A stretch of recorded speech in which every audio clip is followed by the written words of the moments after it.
Goeiemôre vriende, ons is dankbaar teenoor die Here dat ons uitgespaar is en dat ons vanmôre weer kan stil word rondom sy wonderlike woord, wat voorreg om dan verder stil te staan by die gedagte daar uit Efesiërs 5 vers 17, wat vir ons leer, daarom moet julle nie onverstandig wees nie, maar verstaan wat die wil van die Here is. Ons is besig met die kort tema of oordenking van die wil van die Here vir my lewe en in my besluitneming. En ons probeer so 'n bietjie standvastigheid onder u bring, wanneer dit kom by hierdie baie belangrike saak van die wil van die Here vir my lewe en in my besluitneming. U sal onthou, ons het gister bietjie gepraat oor God se geopenbaarde wil. Dis hy wil dat ons gered moet word, dat ons heilig moet lewe, dat ons getuies vir hom sal wees, dat ons sal bid. En ons kan soveel dinge meer byvoeg wat God duidelik in sy woord aan ons geopenbaar het. Ek het vir u gesê, daar's moeiliker dinge waar ons soms wonder wat is die wil van die Here vir my lewe. En dis oor dinge soos wie trou ek, waar bly ek, wat ry ek, waar moet ek gaan werk, hoe weet ek of die Here my geroep het vir voltydse diens, en ons gaan vanmôre bietjie stil staan om bietjie meer lig te werp op hierdie gedagte, dat u beter kan verstaan hoe om die wil van die Here dan te verstaan vanuit sy woord, sodat u beter besluite kan neem, wat vir u standvastigheid sal gee in u lewe, en dan ook vir u getuie kan maak daar waar die Here u geplaas het. Nou vriende, wanneer ons kom by hierdie teksvers in Efesiërs 5 vers 17, dan sê die Bybel vir ons baie duidelik, ons moenie God se wil soek nie, maar die Bybel sê verstaan wat die wil van die Here is. Wat is die verskil? U sien, mense praat van God se wil asof God se wil vir ons weggesteek is en ons moet heeltyd soek, en dit lyk of die Here hide and seek moet ons speel. Dis soos baie mense dit wil deurgee, asof die Here sy wil weggesteek het, soos ouers paaseiers in die tuin wegsteek en hulle kinders moet dit nou gaan soek. En dan sê die Here vir ons, nou is jy bietjie warmer en nee, nou is jy bietjie kouer, nou beweeg jy bietjie verder weg, en dis nie hoe die Here werk nie. Die Bybel sê baie duidelik vir ons dat die opening van die woord gee wysheid. Dit maak die eenvoudiges verstandig. Daarom sê die psalmdigter, open my oë, Here, dat ek kan sien die wonders uit u wet. So as ons praat oor verstaan wat die wil van die Here is, beteken dit nie dat God sy wil vir ons weggesteek het en nou moet ons soek daarna en die Here speel eintlik met ons kat en muis nie. Verseker nie. Dit is om eenvoudig deur God se woord en deur die sistematiese lees van God se woord te bid en te vra, Here, leer my sodat ek kan verstaan wat u wil vir my lewe en in my besluitneming is. Ek het hier gesê, daar's makliker besluite en daar's moeiliker besluite, en ons gaan bietjie vanmôre praat oor die moeiliker besluite en dan vir u bietjie begelei daardeur. Nou daar is twee groepe mense wat ons kan onderskei as dit kom by besluitneming of by die wil van die Here. Ons praat maar van die pragmatiese of kliniese persoon of benadering, en aan die ander kant die mistiese gevoelsmens of benadering. Nou kom ons probeer gou vir u hierdie twee gedagtes definieer. Nou in die pragmatiese of kliniese persoon of benadering sien ons mense wat al die feite tot hulle beskikking neem, die voor- en nadele opweeg en dan die beste besluit neem uit die feite tot hulle beskikking. Hulle is gewoonlik mense wat baie tyd spandeer om al hierdie inligting te bekom, maar dikwels laat hulle na om die woord van God te lees en ernstig te bid en in ag te neem wat God ook oor hierdie bepaalde gedagte sê. As dinge begin skeefloop, vra hierdie mense gewoonlik vir die Here, nou Here, hoekom? Ek het alles dan gedoen wat ek in my vermoë kon doen, en dan dikwels kom hulle agter, maar hulle het alles gedoen op tydelike gebied, maar hulle het nagelaat om te bid en God se woord te bestudeer en dan ook seker te maak dat dit wat hulle doen binne die raamwerk en verwysingsraamwerk van God se woord vir hulle lewe is. Aan die ander kant kry ons die mistiese of gevoelsmens of benadering. Dit is hulle wat sal sê, ek wil net absoluut in die senter van God se wil wees.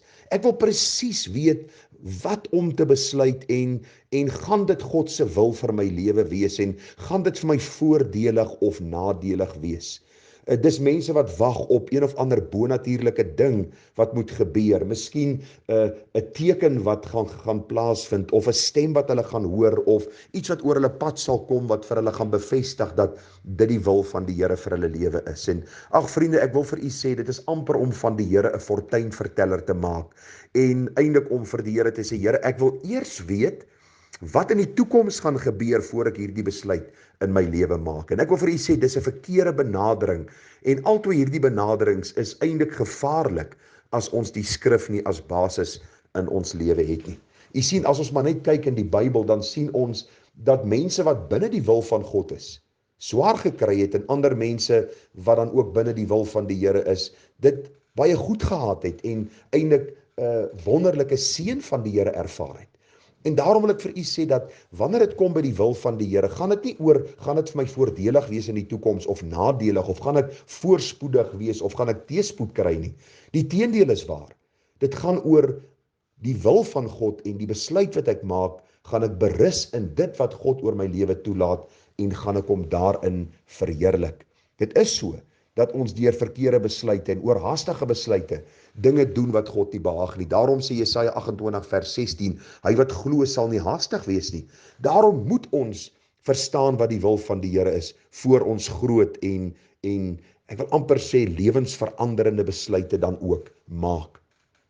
Nou vriende, as ons gaan kyk op die einde van die dag na die verkeerde dinge waarna mense soek en die grashalmpies waarna hulle gryp wanneer hulle na God se wil vra, dan moet ons ook sien dat hierdie metodes vir ons eintlik baie skade sal doen in ons lewe. En ek gaan vir u so 2 noem vanmôre en ons gaan dit noem verkeerde dinge wat mense dan ook doen as dit kom by die wil van die Here in hulle lewe en besluitneming, en dan gaan ons DV môre die ander 3 hanteer en dan vir die res van die week oor dinge wat ek kan implementeer in my lewe om die wil van die Here te verstaan vir my lewe.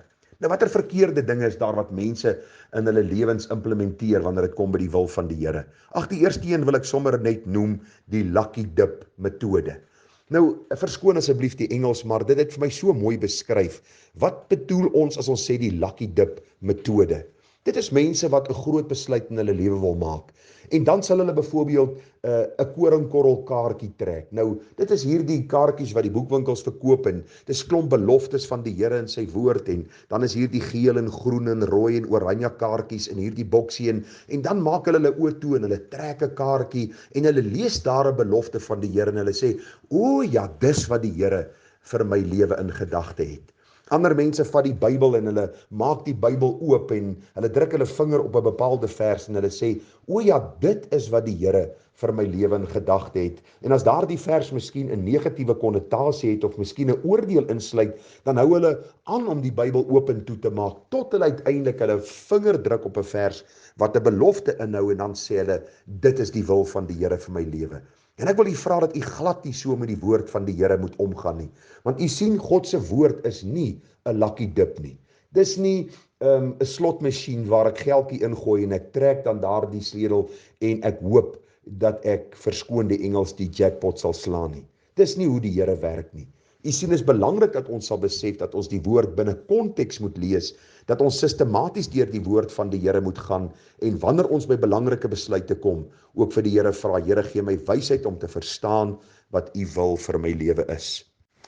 Die apostel Paulus sê daar in Kolossense 1 vers 9 en 10, hy sê, daarom hou ons ook nie op nie, van die dag af wat ons gehoor het, om vir julle te bid en te vra dat julle vervul mag word met die kennis van sy wil in alle wysheid en geestelike insig, sodat julle waardiglik voor die Here mag wandel, om hom in alles te behaag en julle in elke goeie werk vrug mag dra en in die kennis van God mag groei. Kan u agterkom wat die gedagte hier is? Dis nie om net u vinger te druk op 'n versie nie, maar om vervul te word met die kennis van sy wil in alle wysheid en geestelike insig. So met ander woorde, dan moet van my kant af 'n doelgerigte lees van die woord wees binne die konteks van die woord, sodat ek waardiglik voor die Here mag wandel en dan besluite kan maak wat God welbehaaglik is.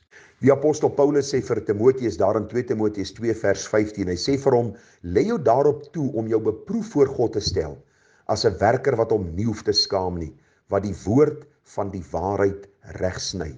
U sien, die konteks moet altyd in ag geneem word. Dit is so belangrik, want u sien, as ons die konteks nie in ag neem nie, dan loop ons die gevaar om dan net sommer besluite te maak en dan later die bittere gevolge en die hartseer gevolge van hierdie besluite dan te moet dra. Nou, ek wil vir afsluit deur so 'n gedagtetjie vir u te noem wat vir my baie eintlik lagwekkend was, en is eintlik ironies dat mense, wanneer dit kom by hierdie gedagte, nie altyd die negatief in ag neem nie. Ek het gelees van 'n persoon wat op 'n stadium in aanhalingstekens die wil van die Here gevra het in sy lewe, en hy het die Bybel oopgemaak soos ons nou vir u genoem het, en hy het sy vinger op 'n vers gedruk En die vers was Esegiel 18 vers 20 en daar het gestaan, die siel wat sondig, die moet sterwe. En die persoon het ewe skielik geskrik en die Bybel weer toegemaak en hy maak die Bybel weer oop by 'n plek en hy druk sy vinger op 'n versie en hy druk op Handelinge 5 vers 5 wat sê, en toe Ananias hierdie woorde hoor, het hy neergeval en gesterwe. En ag vriende, hierdie man het in benoudheid weer die Bybel toegemaak en toe hy die Bybel weer oopmaak en sy vinger druk op die vers, toe is dit Lukas 12 vers 20 en daar staan, maar God het aan hom gesê, jou dwaas, in hierdie nag sal ek jou siel van jou afeis. Dis baie ironies, maar ag vriende, dit was vir my so eintlik lagwekkend, want hoe dikwels gaan mense so om met die skrif en hoe hartseer dat ons dan wanneer ons 'n verkeerde besluit maak, die Here die skuld wil gee. En op die einde van die dag was dit maar eintlik ons wat nalatig met die skrif omgegaan het. Mag die Here ons wysheid gee, dat ons sal verstaan wat die wil van die Here is, en mag ons die verkeerde metodes bietjie eenkant skuif, wegskuif, uit ons lewe uitwan, sodat ons dan kan verstaan, dat God ook 'n plan met ons lewe het, en dat dit in die woord vir ons geopenbaar word, om hom dan te verheerlik. Baie seën vir u, baie groete en 'n mooi dag vir u verder. Tata.